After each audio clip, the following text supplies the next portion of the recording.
तो संघ लोक सेवा आयोग को लेकर के पिछले उसमें मैंने आपको वन टाइम रजिस्ट्रेशन के बारे में बता दिया था। और अभी देखिए आपका ये कैलेंडर है, मैंने एक कैलेंडर आप लोगों का बनाया है जो कि यूपीएससी को लेकर के है। इसमें एक तो आपका प्रीलिम्स एग्जाम जो अभी 2022 में हुआ था वो हुआ था 5 जून को, है ना। 5 जून को आपका प्रीलिम्स का एग्जाम हुआ था। इसके बाद जो है आपका अभी मेंस आ गए हैं। मेंस आपके 16 सितंबर से हैं, आपके 16 सितंबर से लेकर 25 सितंबर तक मेंस एग्जाम है यूपीएससी के। तो इसका एक बार जो बच्चे देने जा रहे हैं मेंस, है ना, काफी बच्चे मेंस भी देंगे, तो जो लोग एक बार थोड़ा सा इसके बारे में भी चर्चा कर लेते हैं। देखिए ये आपका एग्जाम कैलेंडर है जो यूपीएससी देता है। ये 2022 का है और ये 2023 का है। जो लोग 2023 में देंगे आप लोगों को मैं थोड़ा सा आपका एग्जाम कैलेंडर दिखा देता हूं। 2022 वालों का एग्जाम कैलेंडर ये यूपीएससी सिविल सर्विसेज का 9 नंबर पे प्रीलिम्स की डेट थी आपकी 5 जून की, जो कि हो चुका है। और ये आपका मेंस है आपका, ठीक है, मेंस है 2022 का। ये आपका 16 तारीख से स्टार्ट हो रहा है, 16 सितंबर से, आगामी 16 सितंबर 2022 से। ये 5 दिन का है, इसका शेड्यूल आ चुका है, ठीक है। तो ये तो 2022 का है, अभी मेंस आपका होना बचा है। और अभी आपको शायद पता हो बीपीएससी की डेट भी आगे बढ़ गई है। 25 तक आपका ये मेंस था और बीपीएससी की डेट जो आपकी है वो बना दी गई। अब नेक्स्ट डेट बीपीएससी की जो आई है वो 30 सितंबर की है। तो मतलब आराम से पहले आप मेंस दे लीजिए। बहुत सारे बच्चे जो मेंस दे रहे हैं वो बीपीएससी भी देंगे, तो आप इत्मीनान से पहले मेंस दीजिए। मेंस इंपॉर्टेंट है आपके लिए, और इसके बाद फिर आप बीपीएससी प्रीलिम्स भी दे सकते हैं। तो सिविल सर्विसेज प्रीलिमिनरी एग्जाम जो आपका है 5 जून 2022 को हुआ था, इसका मेन 16 सितंबर से स्टार्ट है। अभी मैं इसका भी शेड्यूल आपको बता दूंगा। जो 2023 वाले बच्चे हैं आप लोगों को भी डेट एक बार रिमाइंड करा देता हूं। यहाँ पे 2023 का ये एग्जाम कैलेंडर है। यहाँ पे 10वीं नंबर की प्रविष्टि देखेंगे आप, तो यहाँ पे आपका प्रीलिम्स एग्जाम आपका 28 मई को है।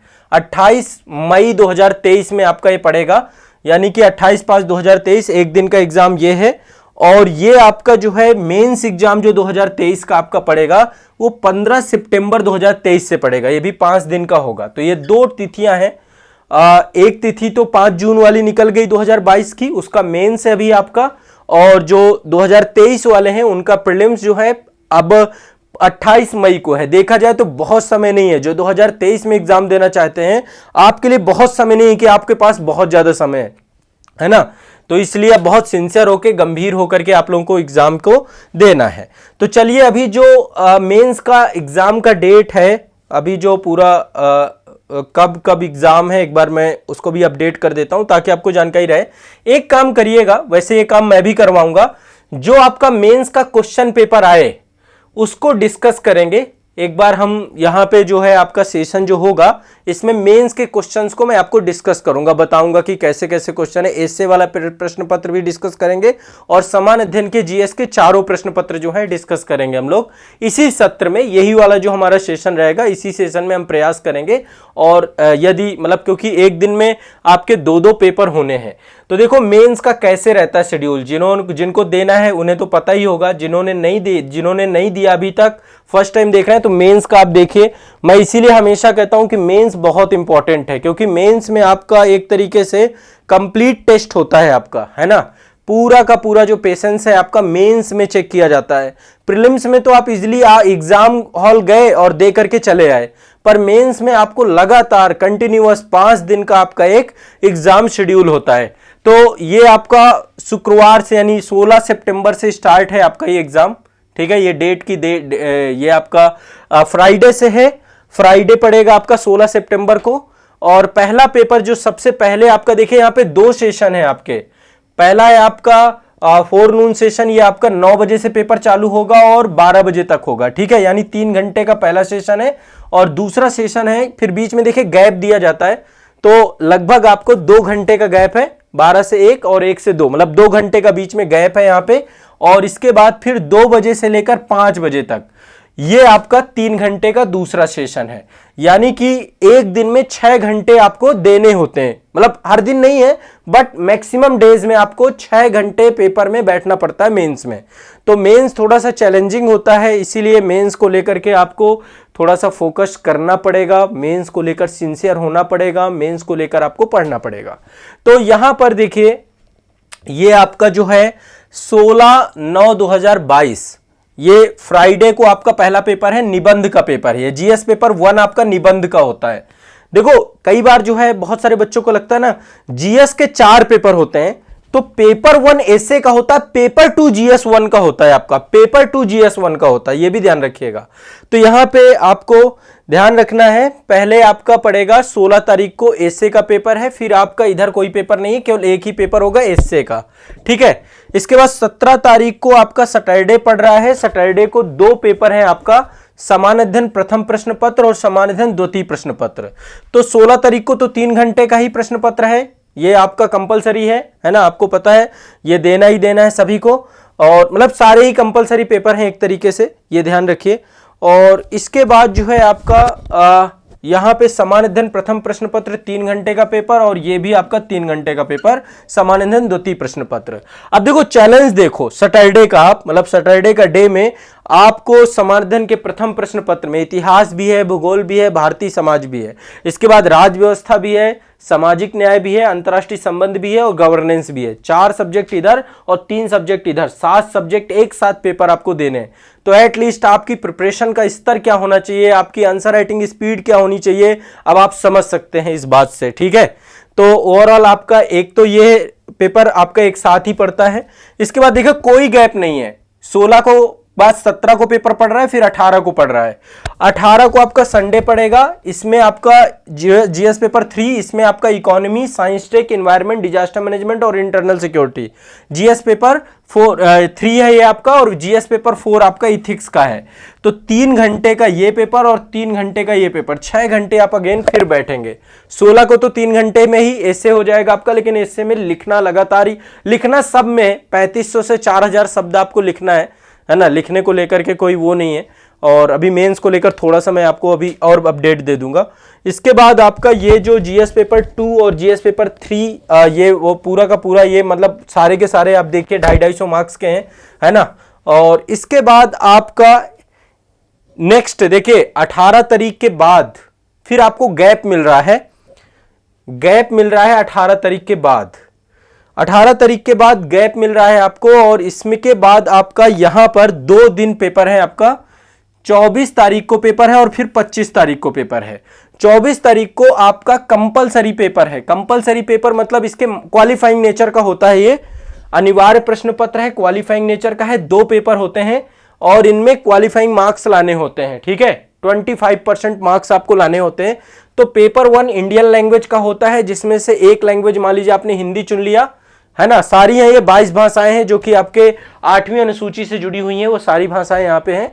और जो दूसरा पेपर है वो इंग्लिश का है, इंग्लिश कंपलसरी पेपर, इसमें भी आपको 25% मार्क्स लाने होते हैं। तो ये 24 तारीख को पड़ रहा है। और 25 तारीख को आपका वैकल्पिक विषय, वैकल्पिक विषय में पेपर 1 और पेपर 2 अलग अलग, हर बच्चे का अलग अलग वैकल्पिक विषय हो सकता है। तो ये सारे देखिए पूरे वैकल्पिक विषय लिखे हुए हैं।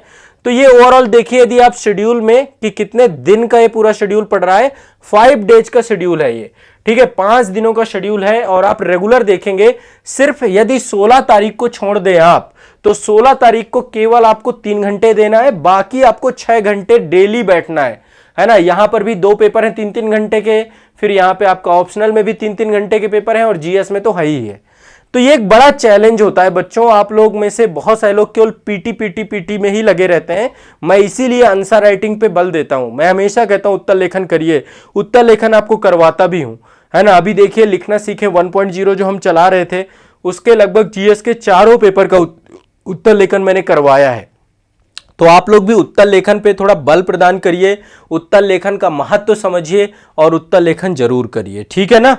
तो एक तो ये समझ लीजिए, यहां पे एक तो ये आपका मतलब शेड्यूल है, और इस शेड्यूल को आपको समझना है। देखो अब जिनको मेंस देना है वो निश्चित तौर पे तैयारी कंप्लीट हो चुकी होगी, उन सभी की, मेंस वालों की, जितने भी बच्चे हैं जो मेंस दे रहे हैं। और ओवरऑल अब वो पूरी तरीके से रिवीजन भी मतलब लगभग उनका हो ही चुका होगा, है ना। अब क्योंकि बस लास्ट मोमेंट है और इस टाइम पीरियड पे रिलैक्स होकर के आपको 16 तारीख का इंतजार करना है। तो मेरे तरफ से शुभकामनाएं उन सभी बच्चों को जो कि मेंस देने जा रहे हैं इस बार का। और निश्चित तौर पे मेंस ही सबसे महत्वपूर्ण चरण है। यदि कहें कि जिससे आपकी लिस्ट बनेगी, जिससे आपको सिलेक्शन मिलेगा, जिससे आप अपने एग्जाम को क्वालिफाई करेंगे, वो मुख्य परीक्षा ही है। तो मुख्य परीक्षा को यदि आप क्वालिफाई कर लेते हैं, एटलीस्ट आप ये मान के चलिए कि आपके अंदर बहुत पोटेंशियल है और आप जो है निश्चित तौर पर आगे एक ही चरण बचता है इंटरव्यू। इंटरव्यू भी यूपीएससी का तो बहुत इंपॉर्टेंट ही होता है क्योंकि अच्छे खासे मार्क्स वहां पर भी वेरिएट करते हैं। तो मेंस के लिए शुभकामनाएं। जितने बच्चे देने जा रहे हैं आप आराम से जो है पेपर को दीजिए और निश्चित तौर पे आप लोगों ने खूब आंसर राइटिंग की होगी। मैं इसीलिए कहता हूं एटलीस्ट इतना लिख डालिए, इतना लिख डालिए, इतना लिख डालिए कि डर खत्म हो जाए आपका, पूरी तरीके से आपका डर खत्म हो जाए। तो मेंस में कितना लिखना पड़ता है इसको लेकर के मैं आपको थोड़ा सा यहां पे बता देता हूं। वैसे जो बच्चे आंसर राइटिंग, यहां पे कितने लोग हैं जो कि मेरी उत्तर लेखन क्लास में रहे हैं, जो आंसर राइटिंग क्लास मेरे साथ रेगुलर कर रहे थे, कितने लोग हैं यहां पे? हाँ, आंसर राइटिंग वाले यहां पे कितने बच्चे हैं जो रेगुलर आंसर राइटिंग कर रहे थे? बहुत सारे लोग उत्तर लेखन नहीं करते हैं। आप लोग कल जुड़ सकते हैं। अभी मतलब मैं कंटिन्यूअस आंसर राइटिंग करा रहा हूं, अब अंतिम चरण में ही हूं। ये सारे टॉपिक हैं आपके आंसर राइटिंग को लेकर के। तो आंसर राइटिंग में ये मैं आपको दिखा देता हूं एक बार। ये शब्द सीमा ये रहेगी आपकी, यूपीएससी की शब्द सीमा ये है। यूपीएससी में समान अध्ययन का जो प्रथम प्रश्न पत्र है, देखो इसमें ऐसे आते हैं 20 क्वेश्चन आते हैं समान अध्ययन में, 20 क्वेश्चंस आते हैं। दिख रहा है ना आप लोगों को, ये 20 क्वेश्चंस आते हैं जिसमें शुरुआती जो प्रथम लगभग 10 प्रश्न है, 150 शब्दों में आपको लिखना होता है, 10 मार्क्स का होता है ना। और दूसरा मतलब दो भागों में यदि हम इसको बांट के देख रहे हैं तो एक तो 150 शब्दों में लिखने के लिए आएगा और एक 250 शब्दों में लिखने के लिए आएगा। मतलब 100 शब्दों का वेरिएशन है 10 क्वेश्चंस में, बड़ी बात है ये। तो टोटल 20 क्वेश्चन आते हैं, 10 क्वेश्चन आपके 150 शब्द और 10 क्वेश्चन 250 शब्द में। ये यूपीएससी का पूरा आपका पैटर्न है। और यहीं पे यदि हम यूपीपीसीएस की बात करें तो यहां पे शब्द सीमा थोड़ा सा अलग हो जाती है। यहां पर भी 10 प्रश्न आपके 125 शब्दों में और 10 प्रश्न 200 शब्दों में। मतलब तो ओवरऑल देखिए 3000, 3500, 4000 शब्द तक आपको लिखने हैं यहां पे। ठीक है, यदि आप देख लें तो यहां पे आपके हो जाएंगे 1500 शब्द, 4000 शब्द निकल के आ रहा है, और यहां पे आपके हो जाएंगे 2500 शब्द। दोनों को जोड़ दीजिए, 4000 शब्द आपको लिखना है, जो कि अपने आप में बहुत बड़ी तपस्या है। मतलब ये अपने आप में बहुत बड़ी तपस्या है। इसीलिए मैं कहता हूं कि खूब लिखिए, जितना लिख लोगे इस एग्जाम में उतना ही आप सफलता के करीब पहुंच जाओगे। लिखने से कभी मत भागना यदि आपको होना है सफल इस एग्जाम में। बस ये मेरी आप लोगों से सभी से दरख्वास्त है। तो मेंस को लेकर तो ये शेड्यूल रहा आपका जो आगामी मेंस है, ठीक है। और मेंस के लिए सभी बच्चों को मेरे तरफ से शुभकामनाएं हैं और सभी लोग उम्मीद करता हूं कि मेंस यहाँ पे आने वाले समय पे आप लोगों को भी मौका मिलेगा मेंस लिखने का, ठीक है। आप लोग खूब अच्छे से तैयारी कर लीजिए मेंस की। ये मत सोचिए कि अभी बहुत टाइम है, बहुत टाइम है, बहुत टाइम नहीं है। कब टाइम बीत जाता है पता ही नहीं चलता है। तो इसलिए आपको समय पता ही नहीं चलेगा कि कब व्यतीत हो गया आपका। तो इसलिए ये मत सोचिए कि टाइम बहुत ज्यादा है। जितना भी टाइम है इसका यूटिलाइजेशन अच्छे से करिए, ठीक है। अभी से लिखेंगे, अभी से अभ्यास करेंगे तो लिखते लिखते एक समय आ जाएगा। तो सभी लोग उत्तर लेखन वाली क्लास में जरूर जुड़ा करिए। सभी बच्चों से ये मेरा आग्रह है, सभी लोग जरूर जुड़ा करिए, ठीक है। चलिए, तो ये आपका हो गया जो यूपीएससी का लेटेस्ट अपडेट है अभी हाल फिलहाल का, वो अपडेट मैंने आपको बता दिया। अपडेट आपका जुड़ा हुआ था एग्जाम से जुड़ा हुआ, ठीक है, कि आपका एग्जाम जो है 16 तारीख से मेंस के यूपीएससी के जुड़े हैं। और बाकी जो बच्चे 2023 में दे रहे हैं उन सबका 28 मई को एग्जाम है। 28 मई 2023 को यूपीएससी की डेट हमेशा फिक्स ही होती है। यदि कोई बहुत आपातकालिक स्थिति नहीं बनती है तो कभी भी तिथि में चेंज यूपीएससी नहीं करता है, ठीक है। तो यूपीएससी मतलब अब कोविड में थोड़ा बहुत बदलाव हुआ था, उसके पहले एक बार चुनाव थे तो बदलाव हुआ था 2014 में। इसके अलावा यूपीएससी ने जो तिथि दे दी उस तिथि को वो लेकर के चलता है। तो सबसे जिम्मेदार संस्था यदि कोई है तो यूपीएससी है।